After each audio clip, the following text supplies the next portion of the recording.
Assalamu alaikum. I am Dr. Sharmin Rahman, Associate Professor, Department of Anatomy, and today I am taking class on large intestine, which is a part of digestive system. So let's start. Large intestine, it is extends from the ileocecal junction to the anal canal, which is up to the pectinate line, and the length of this large intestine is 1.5 meter or 6 feet. So before going to another feature, we are going about the anatomical position of the large intestine. So this is large intestine with vermiform appendix, and we know cecum lies in the right iliac fossa, and the left colic flexure is slightly higher than the right colic flexure, and the concavity of the large intestine transverse colon is directed upwards. So this is the anatomical position of large intestine. Now we are going to the general features, and this is subdivision of the large intestine. One is cecum. This is cecum and with the appendix, and this is another part of colon that consists of ascending colon, transverse colon, descending colon and sigmoid colon, and another two parts are rectum and anal canal, which we can't see here, but these are also parts of large intestine. Cecum is 6 centimeter, appendix is 22 to 20 centimeter. On average it is 10 centimeter in length, and in colon, ascending colon is 15 centimeter, transverse colon is 50 centimeter, descending colon is 25 centimeter and sigmoid colon is 40 centimeter. Rectum is 12 centimeter and anal canal is 3.8 centimeter. Now functions of the large intestine. What are the functions of large intestine? It helps in the absorption of water, help in the synthesis of vitamin B complex and vitamin K, and it also forms the feces, which is the most important function for our body. Now what are the cardinal features of large intestine? There are three types of cardinal features of large intestine. One is tinea coli, another one is sacculation or hostration, and another one is appendices epiploicae. In this figure we can see this is tinea coli, and these are sacculation or hostration, and these yellow colors, these are bag of fat that are appendices epiploicae.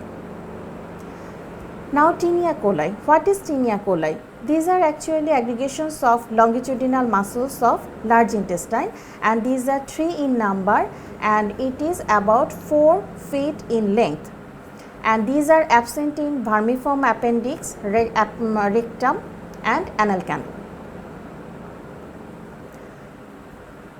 We know that tinea coli are 3 types of tinea coli, and they are situated in different situation in the vertical colon and in the transverse colon. In the vertical colons, that means in the cecum, ascending colon and the sigmoid colon, their positions are tinea levera on the anterior surface, tinea mesocolica on the posterior medial surface, and the tinea aumentalis on the posterior lateral surface.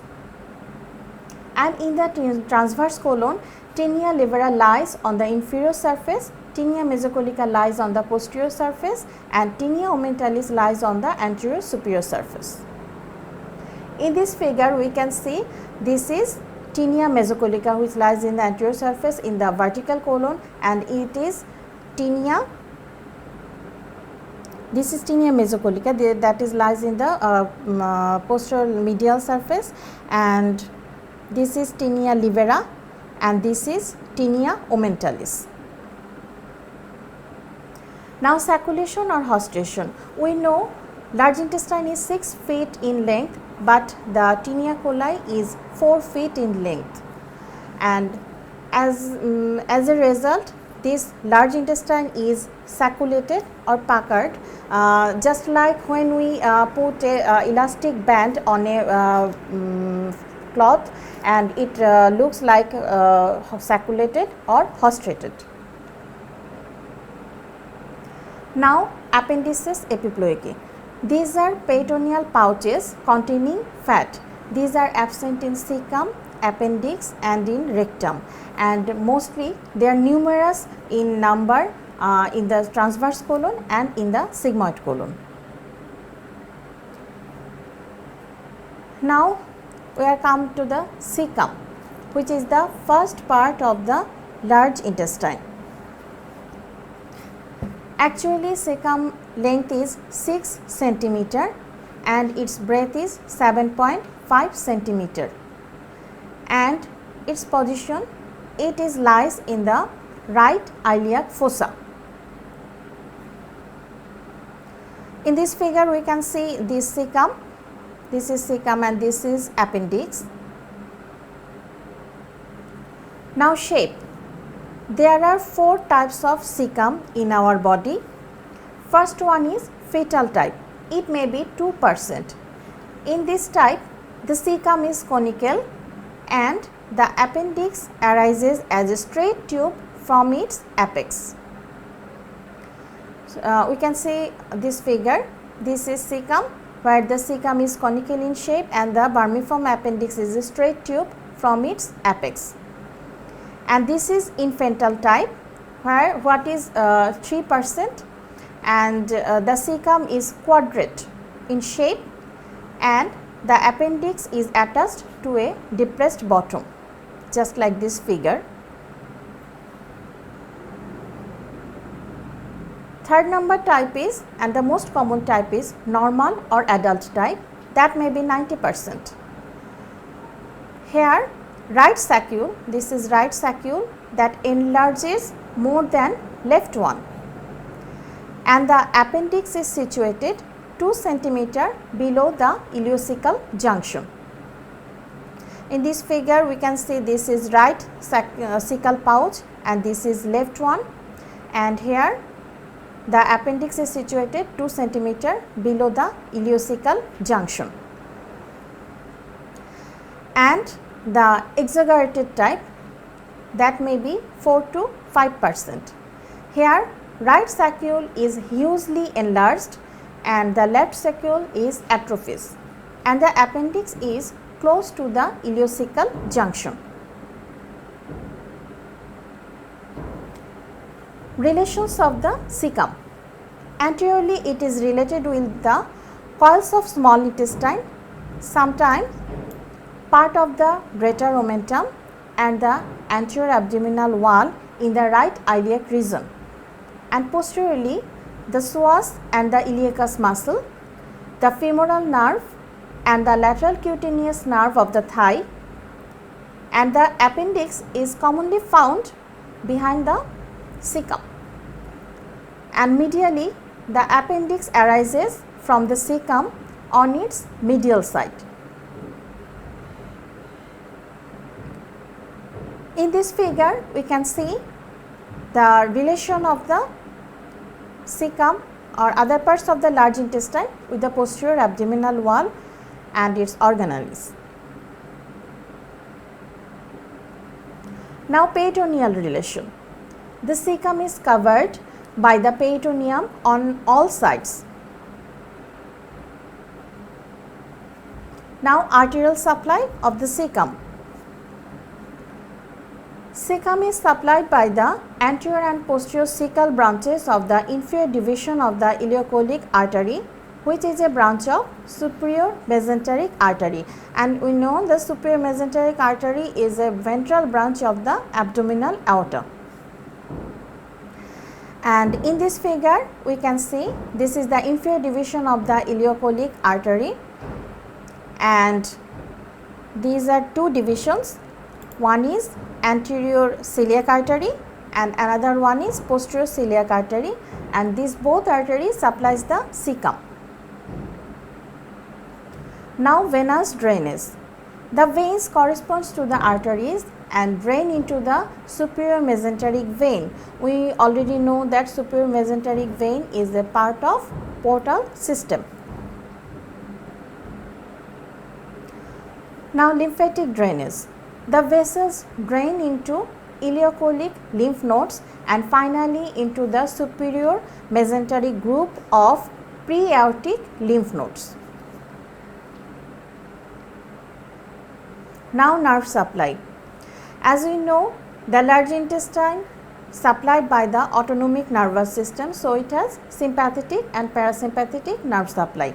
The sympathetic fibers are derived from the superior mesenteric plexus and the preganglionic fibers comes from the thoracic 10 to lumbar 1 segment of spinal cord, and the parasympathetic fibers are derived from both vagus nerve.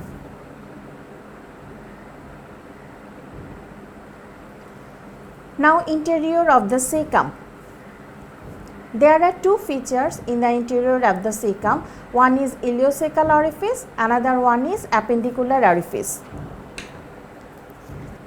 Now ileocecal orifice. It is situated in the posterior medial wall of the cecum and its junction with ascending colon. The orifice is guarded by the valve which is consist of upper and lower lips. Here we can see this is the ileocecal valve and this is the upper lip and this is the lower lip. Each lip is formed by the reduplication of the mucous membrane containing submucous tissue and thickening of circular muscle with an inward projection of the longitudinal muscle of the ileum. And the ileal surface of the lip is provided with the villi, but the cecal surface of the lip is devoid of villi. That means this valve has two surfaces, one is ileal surface, another one is cecal surface. An ileal surface containing the villi, but the cecal surface has no villi. Now appendicular orifices. This is small circular opening situated about 2 cm below and slightly behind the ileocecal orifice. This one is appendicular orifice, and this opening is guarded by a semicircular mucous fold known as valve of Gurley.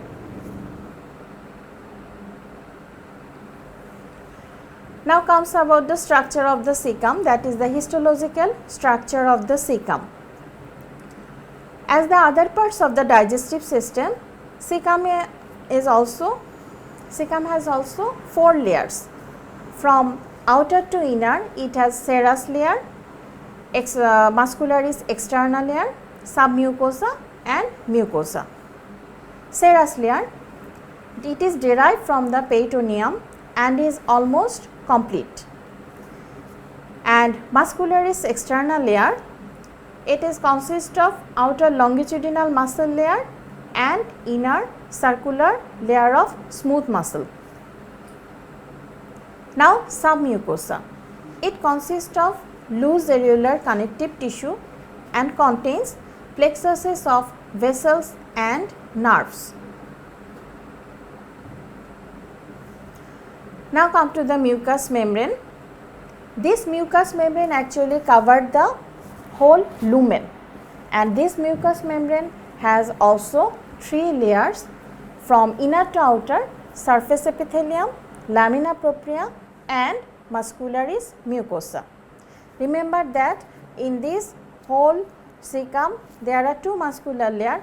One is in the mucous membrane, that is muscularis mucosa, and another one is in the whole cecum, that is muscularis externa.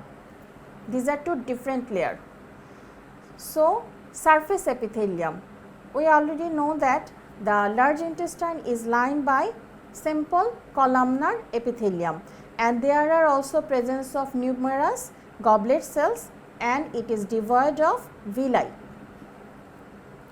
Now lamina propria, it contains crypts of liver cone, and last one is muscularis mucosa, which is formed by the smooth muscle cells.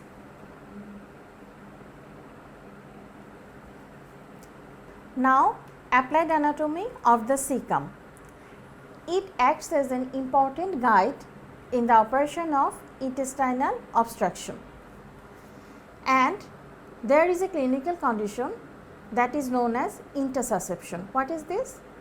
Sometimes the terminal part of the ileum is telescopically just invaginated into the cecum and ascending colon at the ileocecal junction and produces the intestinal obstruction. That is known as intussusception.